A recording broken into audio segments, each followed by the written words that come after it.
Hello and welcome to Inside Sports. I'm Wes Decker, and if you think the smile on my face is wide now, you should have seen it over Super Bowl weekend, and it all stems from the big comeback.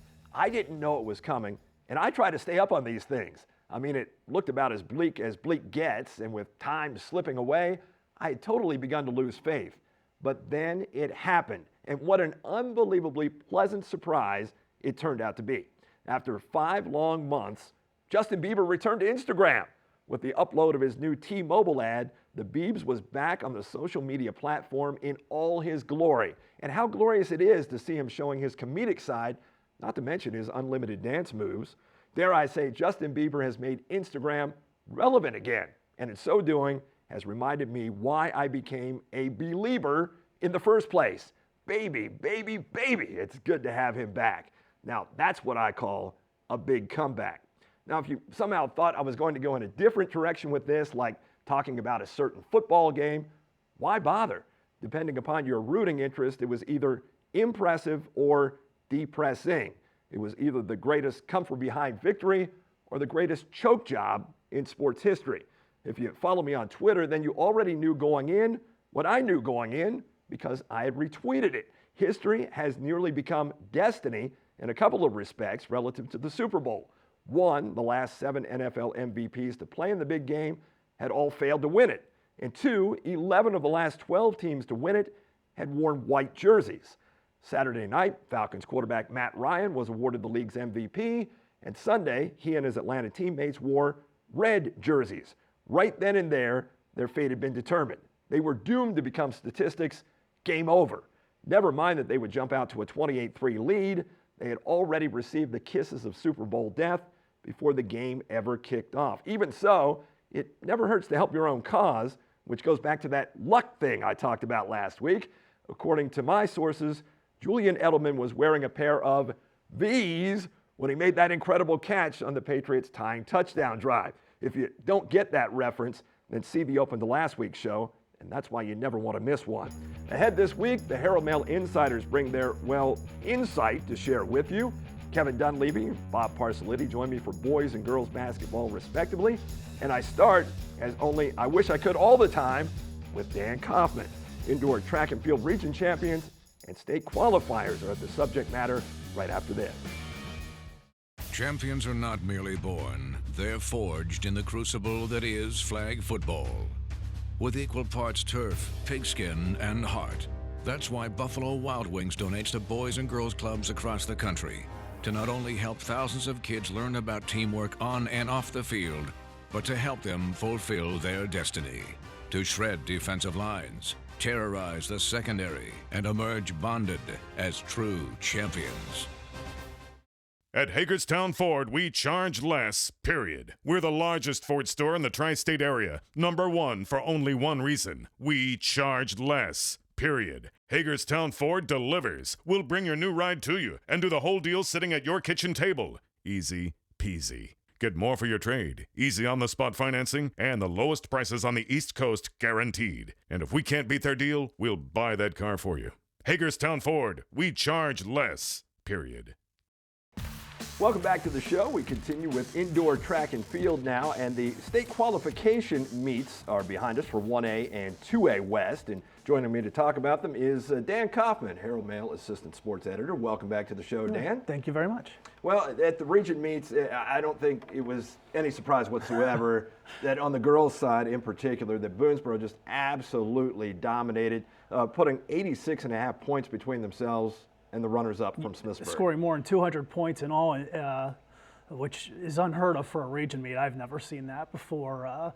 Winning 9 of 13 events. I mean, they showcase their depth, they showcase their talent, and boy, going into the state meet on February 20th, it's going to be awful tough to beat them. Yeah, let's sort of run down the roll call of winners there for Boonesboro, starting in the 55-meter hurdles with Bethany Wallace, the senior, defending her region title, running a PR of 9.40. She was third at states last year in that event. Right, very good run. She's gonna be finishing high up there again. Not gonna be the favorite in that event at states because Kalia Collins is really good in that event. However, Boonesboro has 3 quality hurdlers that they're sending along with, her sister Caitlin Wallace and then Emily Kimball as well. They went 1, 2, 3 at the region meet, so they're going to pick up big points in that event. Just one of many events that they're going to pick up major points. Yeah, it looks like it's going to be a very formful state meet for Boonesboro, but you don't just write their name in. They have to go earn it yet, and of course it all started at Regions, and junior Cameron Harper winning the 500 there, and I think the most impressive thing to me, 2.86 seconds her time bettered what she did at States last year. Yeah, and that's on the HCC track, which is a little bit slower than the track at Prince George's. 119 was a superb effort. She got pushed by Lauren Daniels in that event of Smithsburg. Lauren Daniels ran a huge PR 120 in that race, and yet, you know, Harper still had the stamina late, and I think that's where cross country has helped her. She was able to handle it and make her move on the final lap, and you know, both of those performances in the 500 were probably the two best performances of the day that I saw. But Cameron's looking fantastic in the 500. And senior Molly Jones, who was kind of the girl in waiting to some degree, wins the 800 and the 1600, where at States last year she just watched Haley Wright set a state record. Yeah, as did everybody else. Everybody kind of just had a bird's eye view of that. You know, Molly made it look so easy at the region meet. Like, I feel like she's got even more in her. Like, she's right now, she's sitting on her best times of 5:33 in the 1600 and 12:31-ish in the 3200. I think she can go 5:25 and 12:20, 12:25 in those two events. I mean, she made it look so easy at Regions that I feel like she's got some big performances. She's going probably to be the #1 seed in the 1600. The 800 is going to be a little tougher, but she's certainly got great shots at both of those events, I think. Well, I think she is a great story, but maybe trumped just by junior Rosemary Menang in the shot put. You know, it struck me as out of nowhere when she won the region shot put title with a personal best of 32 feet and change. But she was actually second she had the second best throw in the county going into that meet behind Williamsport's Michaela Klein. So it wasn't exactly out of nowhere, but not a name we've heard a lot about. Again, she's about 2 feet behind the #1 seeded kid right now in 1A. That's well within the range of possibilities. I mean, we see 1 to 2 foot PR set in the shot put all the time. We also see kids who have a big throw not be able to meet that at States as well. So, you know, she's going to have some confidence, and we'll see what happens. Yeah, the last 5 meets, she's improved by 6 feet. Yeah. So she's certainly headed in the right direction, headed into the biggest one. You think the Boonesboro shot put coaches know what they're doing? Because between her and Nick Kidwell, boy, they have just exploded this year. Yeah, I think J.R. Lowry being there is helping out a little. Yeah, the Lowrys in general know what they're doing. And senior Bethany Lohman in the pole vault just continues to do what she's been doing, defending her title at Regions, and now we'll go back to States to try to defend her title there. Yeah, she cleared 9 feet, and she's the only girl to clear higher than 8 feet even this year. And in fact, the top 6 pole vault heights anywhere between 7'6" and 9 feet, which is Bethany's, all in Washington County. So she's faced the top competition she's going to see at States. She's just got to go and execute. And at States last year, Boonesboro, they are the defending and the reigning and defending champions. Last year, they put 40 points between themselves and Smithsburg in second. Smithsburg has a double winner headed there, looking to attempt to defend in both the 55-meter dash and the 300. The clear favorite in the 300, she's run 41.69 this season. She did that at the Prince George's track, which she loves.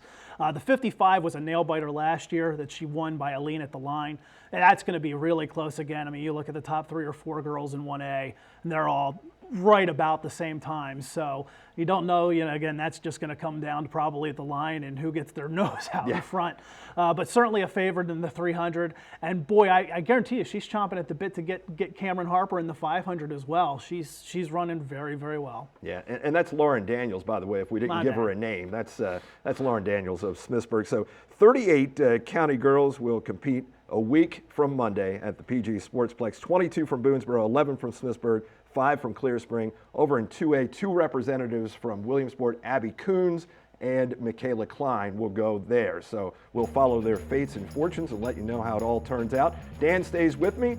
Hope you do the same. We're coming right back to talk about the boys and how they fared at Regions in just a moment.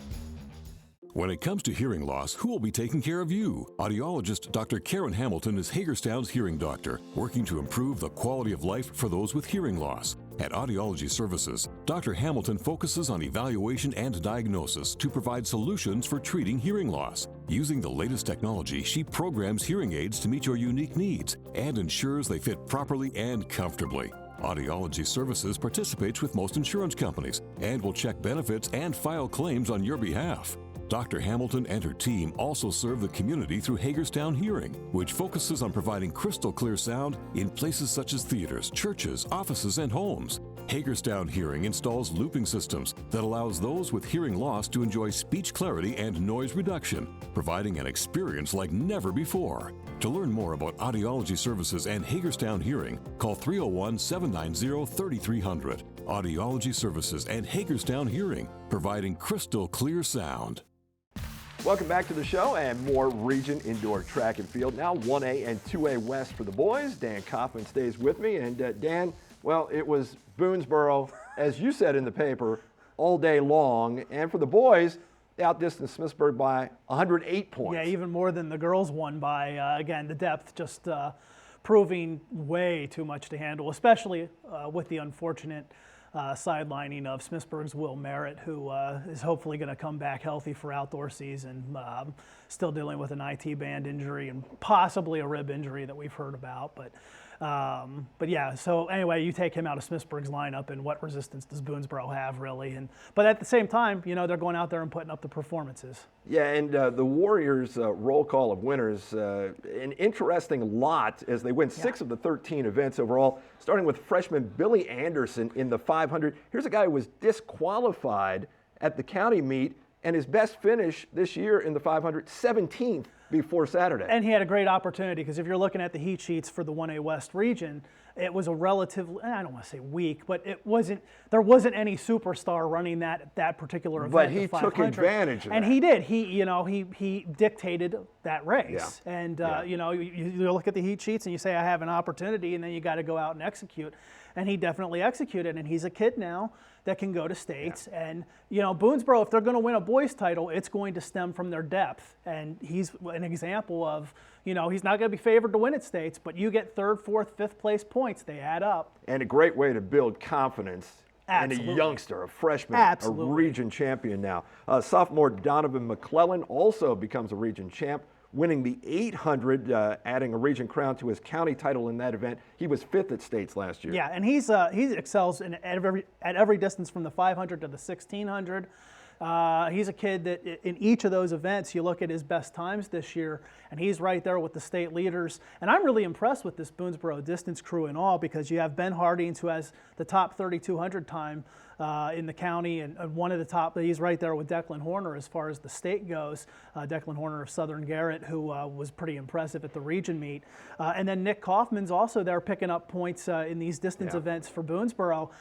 You know, these are events where Boonesboro could possibly have 3 top 8 finishers in some of these events. And again, that depth and those points all matter. Well, 14.5 points separated Boonesboro from a state championship last year, and those are guys who could collect more than that in one event combined. So that could be big this year. Speaking of big junior, Nick Kidwell, the shot putter, does again, adds a region championship. Didn't throw 50 plus on Saturday, but still, what he's doing right now is ultra impressive. Yeah, and he's done 50, 50, and 49 the last 3 times he's gone out there after, you know, he started the meet at 42, 43 and then made the jump to 46.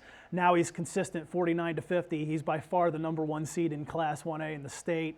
The number 2 is Jordan Churchy, his teammate who won the state title last year. Throwing 43-3, by the way. And he's thrown 46 this year now. He's more often than not been in the 44 range. But he's thrown 46. Nobody else in the state has cracked beyond 43 feet. And it's just amazing when you look at them side by side. Jordan Churchy is not a small guy. He's a large dude. No, he's dwarfed by Nick. And you look at Nick standing beside him, and it's like, holy cow. Yeah. But now you're talking, if they go out and execute, that's 18 points. Because if they go out and execute, they'll get 1st and 2nd in that event, and big 18 points.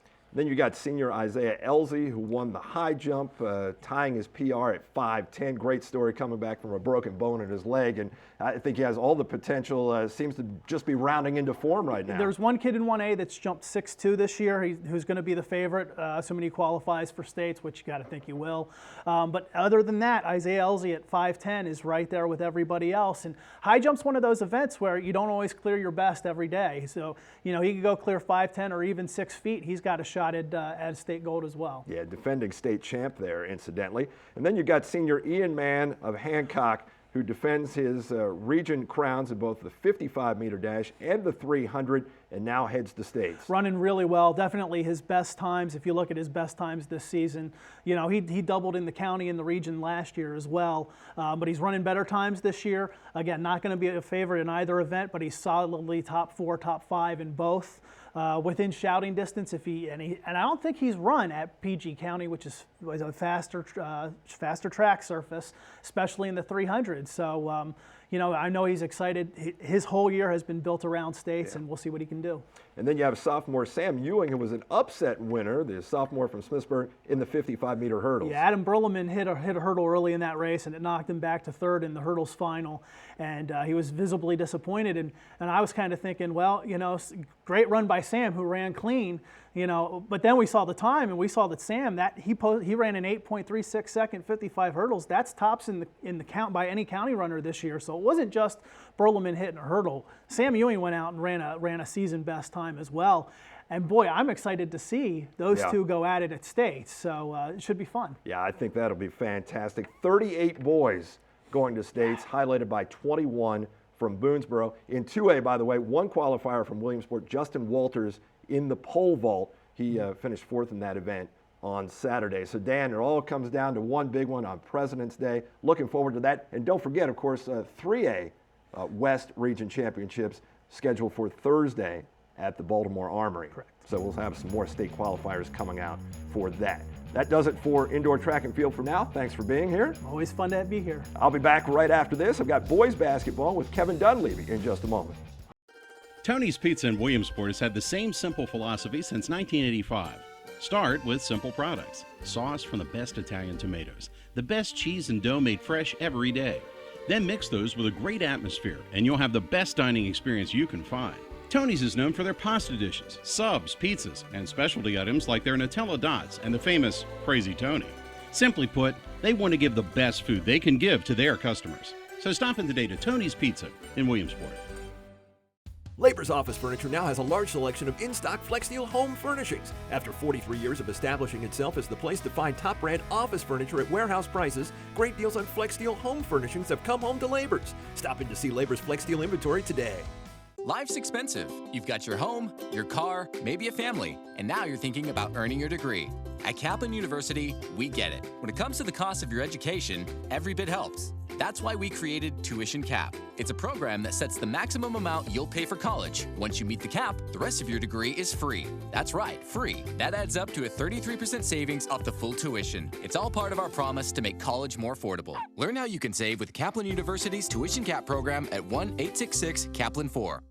Welcome back to Inside Sports. We continue with boys basketball now, and I'm joined by Herald Mail insider Kevin Dunleavy. Welcome back to the show, Kevin. Thank you, Wes. You know, basketball this season, to some degree, it's sort of been like, and it's almost appropriate that it was last Thursday, it's sort of been like Groundhog Day in a way, because it seems like we just keep talking about the same thing. So let's delve into this just a little bit differently this week, and we'll look at it from something that you sort of started looking at in your stories, in your columns last year, and that was basketball within Washington County itself in the public schools. And we sort of start at the bottom here because the hottest team right now is a team that's only 2-5 against public county school competition in Clear Spring, but the Blazers have now won 4 in a row. Yeah, and they're really coming on. They're a young team. Everybody is underclassmen that they'll really depend on next year. So a lot of positive things going on there, and Connor Michael's really becoming their leader, and in a way, he's sort of the Spencer Schultz of this year. I mean, I'm not comparing the two as players, but you know, he's doing the same things that Spencer did last year as far as taking the leadership role and being a guy that everybody else kind of depends on. And they beat a Smithsburg team on Monday night, who is now just 3-5 against county public school competition. But this is a Smithsburg team that was red hot, and now all of a sudden they're not again. Yeah, they've gone from seven wins in a row to now 3 losses in a row, and they had stretches last night where they looked lost on offense. And during the winning streak, you hadn't seen that at all. They were really free flowing and playing well, and putting up a lot of points and not having trouble scoring, but it just wasn't there last night. To the top of the heap, Williamsport, a team that seemingly has turned it around now. 3 straight wins for the Wildcats, 6-3 in the county. 2 of those losses to Boonesboro, though, which still makes me sort of scratch my head a little bit, although there's plenty of parity within the county. But is Williamsport back headed in the direction that they need to be headed in with the playoffs ahead? Yeah, I think so. They seem to do this every year. Not that they have slumps, but they progress throughout the season. I think that's a sign of a well-coached team, and they're definitely a well-coached team. And they've got 9 players, or 10 players really, that they've rotated throughout the year. To develop chemistry with that deep of a rotation is tough, because you've got guys that aren't on the floor together for long stretches. And now it's sort of coming, and they know what the rotation is, and they're gelling a little better. From a winning percentage standpoint, South Hagerstown, the best team in the county against county public schools, 6-2, although both losses came to Williamsport. They're 0-9 against teams outside the county. Who is the real South Hagerstown team? Well, they play a really tough schedule, and Kevin does this on purpose. He wants to play the toughest teams every year. They did it last year. They had a respectable record inside the county. And then outside of the county, they hardly had any wins at all, and that's the same case this year. I mean, they've played I think their out-of-county teams were something like 70% winning percentage. Wow. Last I checked. That was a while ago, a couple weeks ago. But, they're playing the best teams in Frederick County right now, and it's made them better. There is a rhyme and reason to what Kevin's doing. Yeah. You can definitely see the progress. Going to have to break through, though, come the postseason, because 3A West extremely tough, which is also where North Hagerstown is, and the Hubs 3-3 within the county right now, and 2 of those losses to their nemesis from Williamsport just can't seem to crack that code. Yeah, they're struggling at the point. They don't have a player that really makes the plays from the point guard position. They've had a lot of guys in that spot, and Jared White has kind of taken over a lot of the playmaking duties, where they try to give him the ball and have him create something, and that's not really his best role either. So it's a team that just has a shortfall in that area, yet they're pretty talented. Don't discount the idea, though, that they can put it together, because they are talented and they're tough on the boards and can really run.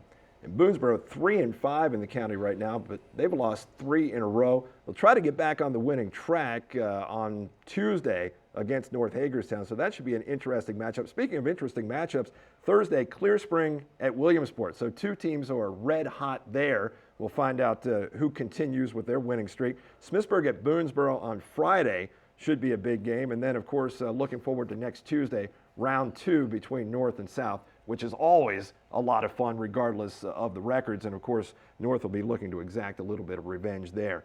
Kevin, always great to see you as we narrow things down here, season coming to an end as far as the regular campaign is concerned for hoops. And we'll continue to ratchet up the coverage here for you. As a matter of fact, when you come back, girls basketball is our next subject.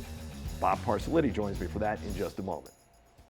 Champions are not merely born, they're forged in the crucible that is flag football. With equal parts turf, pigskin, and heart. That's why Buffalo Wild Wings donates to boys and girls clubs across the country to not only help thousands of kids learn about teamwork on and off the field, but to help them fulfill their destiny. To shred defensive lines, terrorize the secondary, and emerge bonded as true champions. At Hagerstown Ford, we charge less, period. We're the largest Ford store in the tri-state area. Number 1 for only one reason. We charge less, period. Hagerstown Ford delivers. We'll bring your new ride to you and do the whole deal sitting at your kitchen table. Easy peasy. Get more for your trade, easy on-the-spot financing, and the lowest prices on the East Coast guaranteed. And if we can't beat their deal, we'll buy that car for you. Hagerstown Ford, we charge less, period.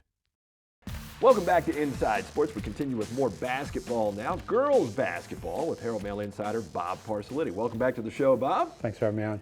This week I thought we'd try to approach this a little bit differently and look at teams as they have fared within the county itself. First of all, that is public school teams. And Williamsport, no trouble at all. 10-0 record right now within the county, and a team that looks like they're going to put together their third consecutive perfect season within the county with a victory over Clear Spring on Friday.